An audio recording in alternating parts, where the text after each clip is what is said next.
어저께 체포영장 기각이 됐죠. 체포영장 기각되자마자 바로 저한테 특검팀에서 그 출도 요청을 했습니다. 예, 소환 요청을 했는데 거기 문자에는 범죄 적시도 없었고, 그다음에 담당 검사가 누구인지도 적혀 있지 않았고, 그다음에 어디 호실로 나오라고 얘기도 없고, 시간과 그다음에 장소만 정해서 무조건 출동하라고 문자가 왔습니다. 그래서 제가 좀 부탁을 드렸어요. 이렇게 하는 거는 좀 아니다.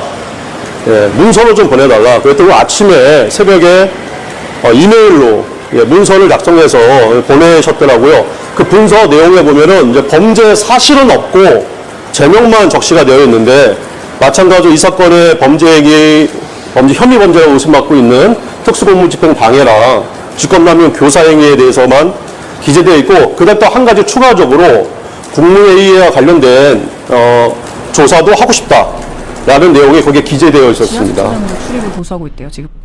그래요? 네. 네, 제가 한 가지만 정정하면, 지금 제가 여전히 비공개 출석을 윤 전 대통령 고소하고 있다 이랬는데, 저희 의원님께서 이제 공개여도 출석하고 있다 이랬는데, 저희가 이제 기사를 확인하는 시간이 달라서 저희가 기사를 확인했을 때까지는 지하주차장 출입을 고소하고 있다 이래서 이제 비공개 출석을 고소하고 있다 이렇게 전해드렸는데, 또 기사 내용이 확실하게 좀 나오면 전해드리겠습니다. 어쨌든 의원님께 여쭤볼게요. 의원님 법조인이시니까 그 출석 시간이 지금 1시간 차이잖아요. 그게 뭐 그렇게 큰 영향이 있나요? 그러니까 어떻게 보면 그냥 기싸움 정도가 아닐까 싶기도 한데. 예, 기싸움이죠. 기싸움이죠. 뭐 하라는 대로 안 한다. 나는 그러니까 박지영 특검 모두 윤 전 대통령에게 끌려다니지 않겠다라고 했잖아요. 네. 마찬가지로 특검에 끌려다니지 않겠다. 윤 전 대통령 측도 특검에 끌려다니지 않겠다. 뭐라도 하나 뭐 계속 꼬투리를 잡고 그렇게 싸울 겁니다. 근데 이 원래 출석 일자 같은 거는 그냥 일방으로 통보하지 않고 변호인하고 검찰 측하고 협의를 해요. 네. 협의를 해서 야, 이날은 어떠냐, 저날은 어떠냐, 왜 이건 임의 수사기 때문에 언제 나와 라고, 그건 좀 무례한 거거든요.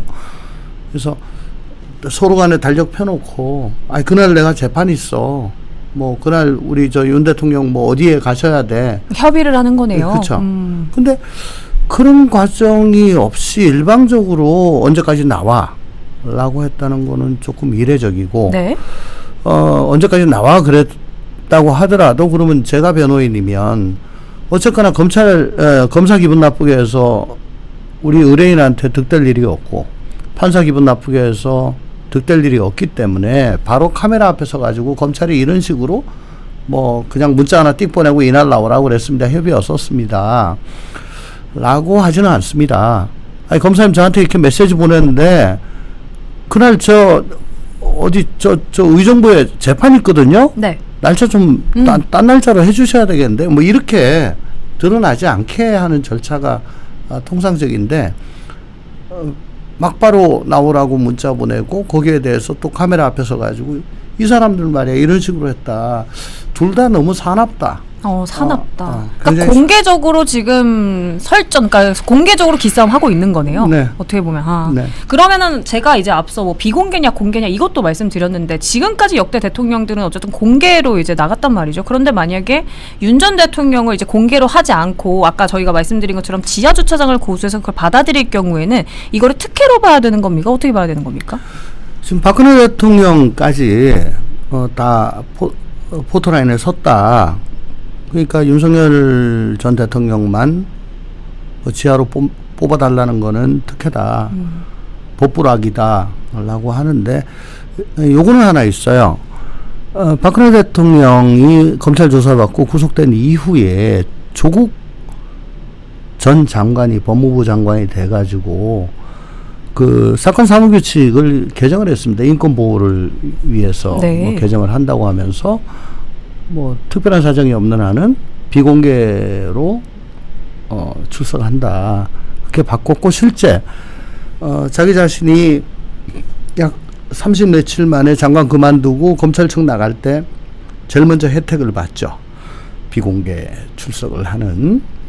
그러니까 전직 대통령들은 그 사건 사무규칙이 개정이 되기 전이고 그 개정 이후에 최초로 지금 출석하시는 분은 윤석열 윤 대통령. 전 네. 대통령.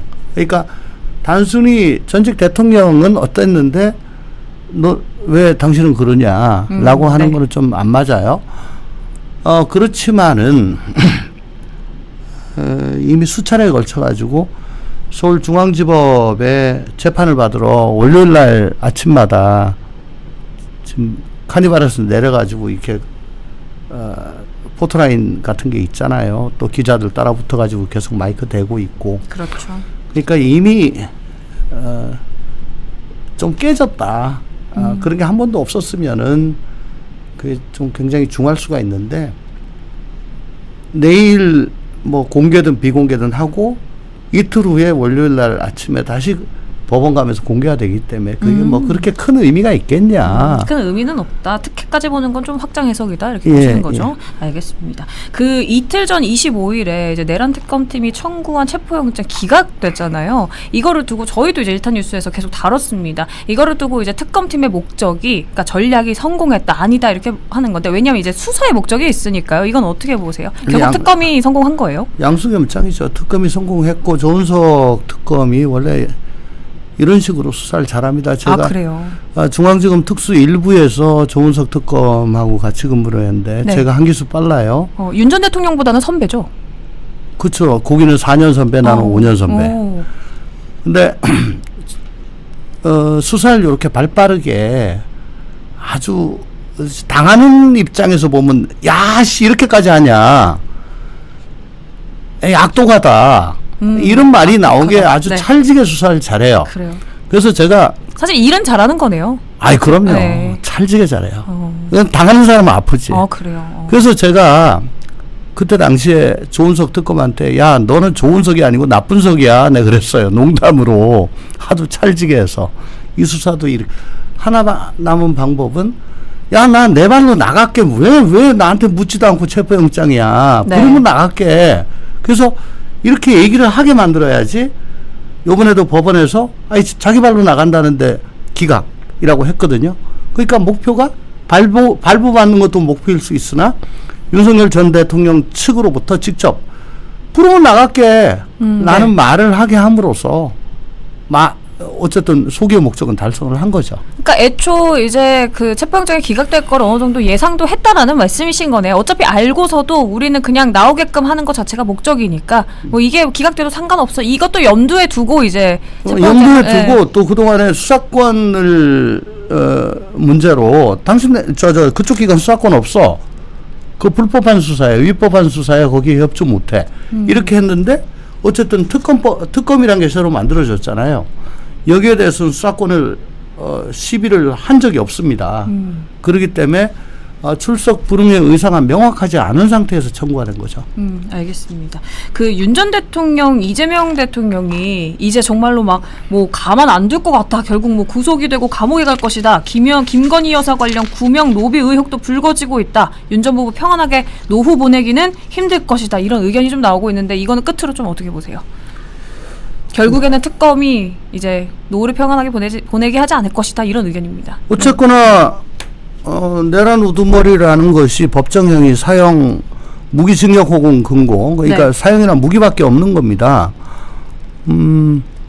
제가 최초에 체포영장 집행되고 공수처에서 구속했을 때 공수처 수사권이 저 있냐 나 없는 것 같다.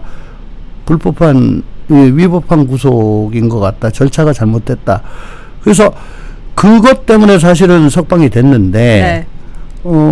그렇다고 하더라도 이 죄의 범죄 사이즈가 어쨌든 사형과 무기밖에 없는 죄명이에요. 그렇기 때문에 계속 구속되지 않고 있을 수는 없고 또한 특검이라고 지금 만들어가지고 어마어마한 규모로 지금 출범을 하고 있지 않습니까? 네네.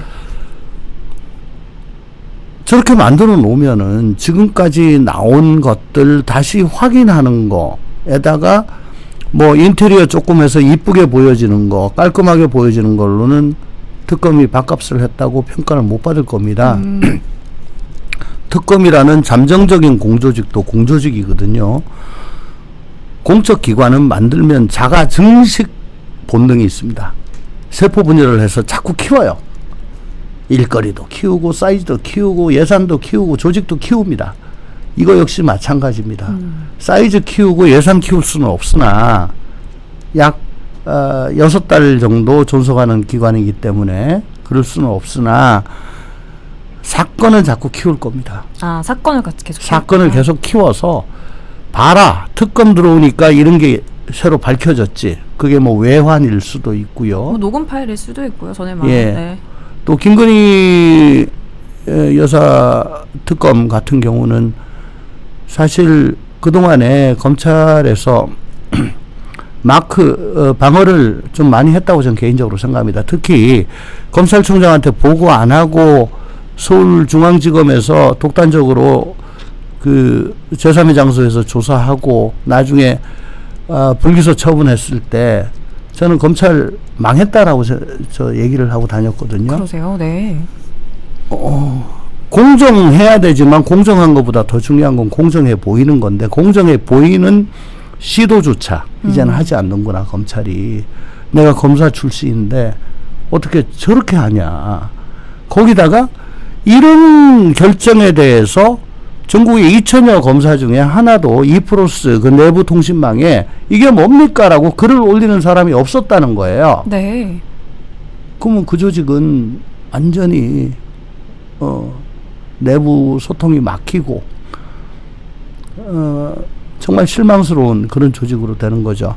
그래서 그런 전과가 있기 때문에 검찰로서는 아마 들고 파면은 내란 특검보다 훨씬 더 재미있고 많은 것들이 많이 나올 거예요. 왜냐하면 내란 특검은 일종의 공안 사건입니다.